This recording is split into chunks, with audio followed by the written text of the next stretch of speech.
আইরে কপাল, কাস্টমার কি কেক চাইলো আর শেষমেশ আমাকে কি কেক দিতে হলো দেখো।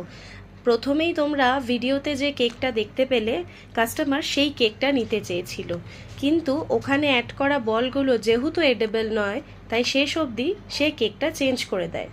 আর আমাকে এটা জানিয়ে দেয় যে তুমি তোমার মতো করে এরকম সেম ধরনের কেকের ডিজাইনটা রেখো, শুধুমাত্র ওপরে যে বলসগুলো অ্যাড করা রয়েছে সেটার বদলে ছোট ছোট কিছু চকলেট বলস গোল্ডেন ডাস্ট দিয়ে অ্যাড করে দিও।